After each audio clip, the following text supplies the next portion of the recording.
it's your girl Savvy back with you for another edition of Savvy Second Act, where I talk about everything having to do with pro-aging, things I'm learning, things I have learned to help myself pro-age, sharing the information with all of you. My videos are non-sponsored, most of them. In fact, from here on in, all of this year, I have done all non-sponsored videos because I just want to give you guys the real, okay?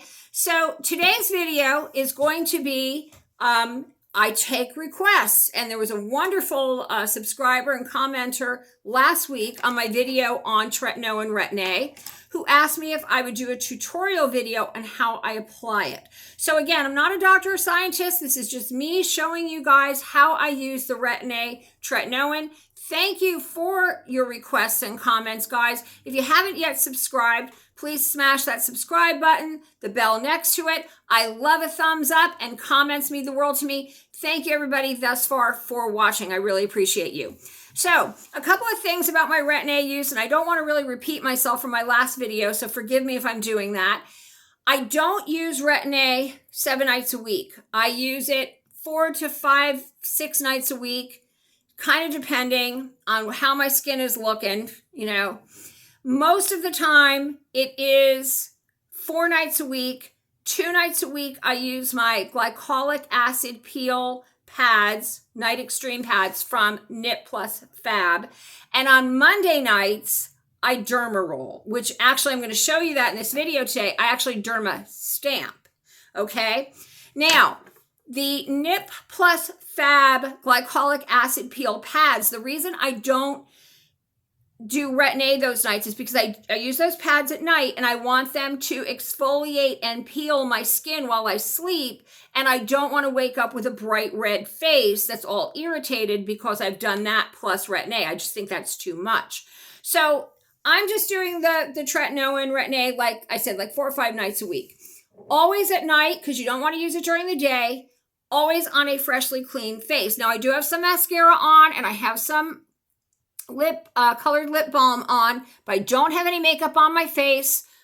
I washed my face about 5 minutes ago. You really do want to use Retin A on a freshly clean face that is slightly damp. And you might ask why?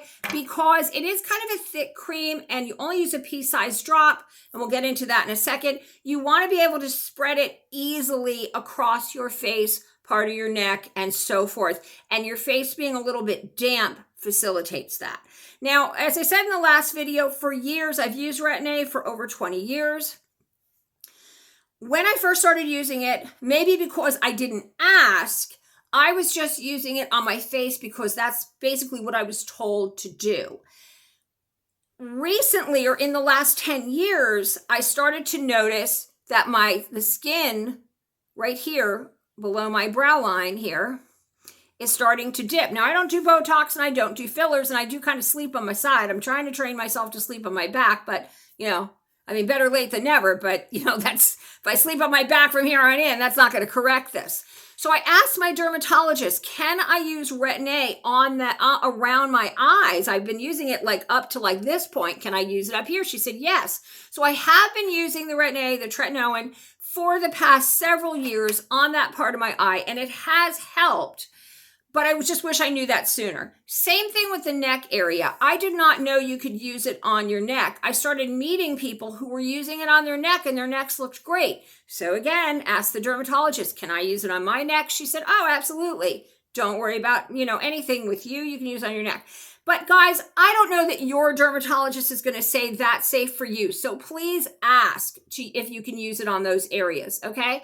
So you, of course, use a pea-sized drop, and to me, pea-sized drop, that's relative. Like, is it a, you know, is it a snow pea? Is it a, you know, a larger pea? Like, what does that actually mean, right? I just eyeball it, really, but I try to do what I think is a pea-sized drop.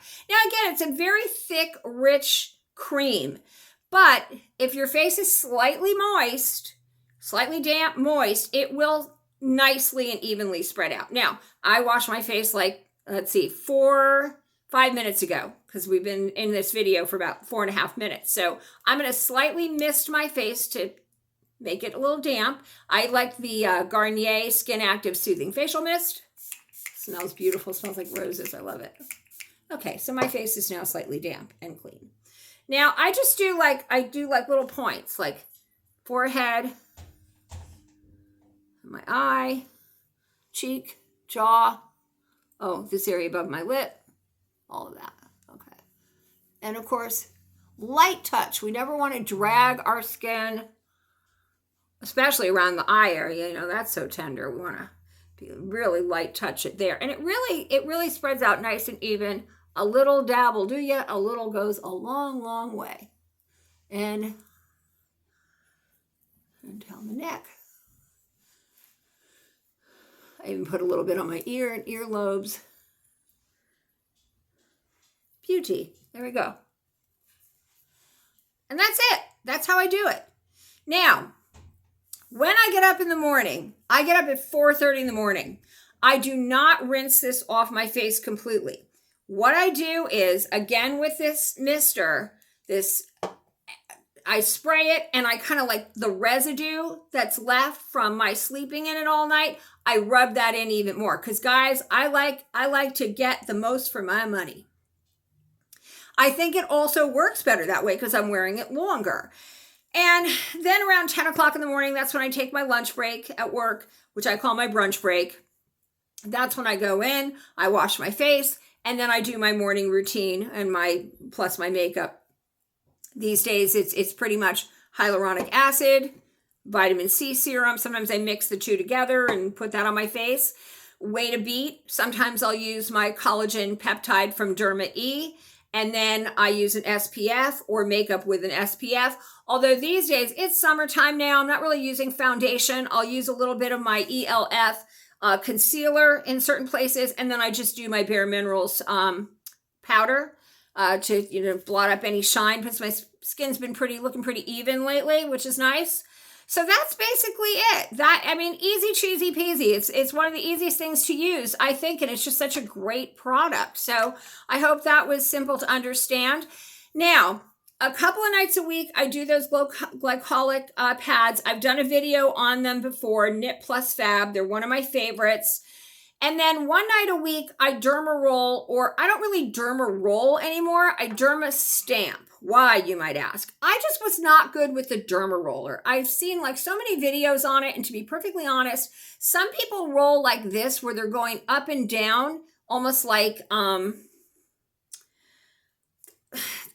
using a shaver or a razor, like an electric one, where they're just going back and forth. Then I've seen people do it where they're doing it more like raking, not raking the apparatus, but they're going like, they're rolling it, and then at the edge line of where they just rolled, they don't hit the same place twice. Like I've seen people doing a star, an X. Everybody seems to do it different. And I don't want to do it wrong. And to be honest, I did it for like a year with the roller, and I can't really see any results from that. So somebody else that I know who was doing the same thing and also not seeing tremendous results turned me on to the DermaStamp. And so this is the little needles, and this is a 0.50. They have the 0.25, 0.50, 0.75. I think it goes up to 2 that you can buy over the counter. Amazon, Target, Marshalls, so many places carry them now. Drugstore, I think, even carries them at some places.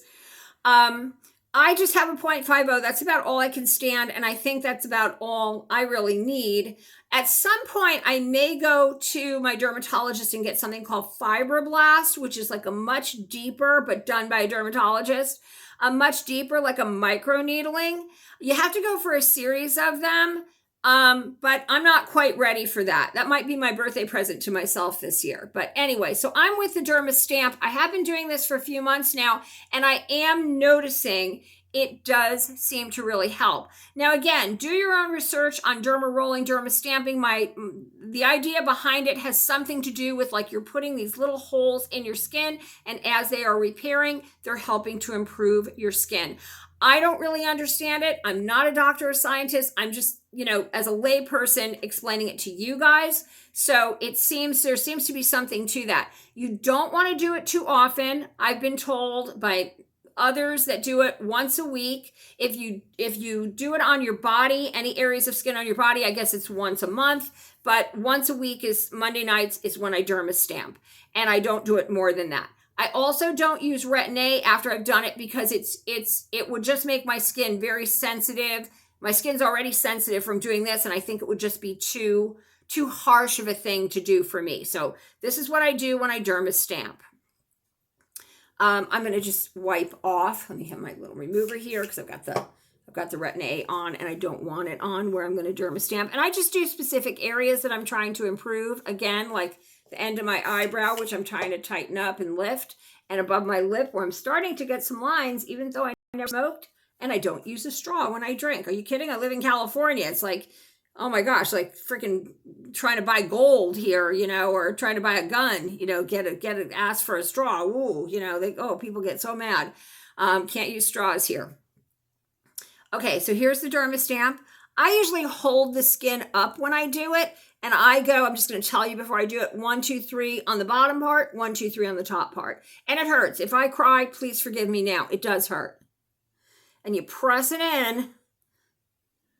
Oh, and also I clean this off with alcohol before I use it, which I did off camera, and I clean it off with alcohol after I use it. And then 1, 2, 3. Ah, that hurts. Ah, it's like right on the bone. That hurts. Okay. Hey, whoa, I had children, natural childbirth, no drugs, so I can take it. Now, after I do that, and you always want to spray your DermaStamp off, and you can do your whole face, or I'm going to do this area here. Take your alcohol and spray it off. Let it dry. You don't want any germs on this. You don't want bacteria. And you'll replace it like, I guess everybody's different, but I replace mine every few months. Okay, so I'm gonna put that down. All right, now, whew, that does really hurt. Now, after you're done derma stamping or rolling the area of choice, you want to right away do some hyaluronic acid. Get that moisturization and attraction of moisturization. This is from OBI Skincare. Then I do DermaE's Ultra Lift DMAE concentrated serum with copper peptide, resveratrol, and kakadu plum. And this really helps, especially the DMAE and the peptide. It really helps the collagen to activate and improve the skin in that area after you've dermarolled. And I think it also kind of helps it to heal, because if you don't do that, your skin stays red for a long time from it. Now, what I don't do vitamin C afterwards, because again, you know, vitamin C kind of, especially if it's an activated, like this one is for green, which is 20% activated, it can kind of sting just putting it on your face without DermaStamping. So I definitely don't want to put it on there when I'm DermaStamping. But tomorrow morning, yes, I'm going to do my whole routine of washing my face, putting on my hyaluronic, my vitamin C, maybe my peptide, my other DermaE peptide cream, and then my sunscreen, and, you know, my normal day of makeup goes on, you know, after that. But that's what DermaStamping is. I'm just drying it off. I'm going to do the top of my lips so you can see that. Drying off from the alcohol. Okay, I'm going to hold. Now, again, I hold the skin down or up, depending on what area I'm doing, to kind of hold it still and kind of not stretch it, because you don't want to stretch your skin, but kind of smooth it out so that these derma needles get in there, you know, as best they can. Okay.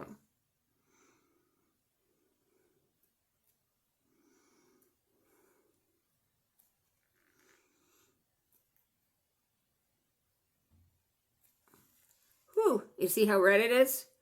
Okay. Alcohol that off. I'm going to stand it up.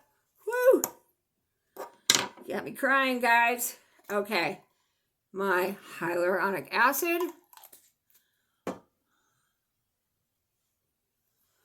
Let that seep in.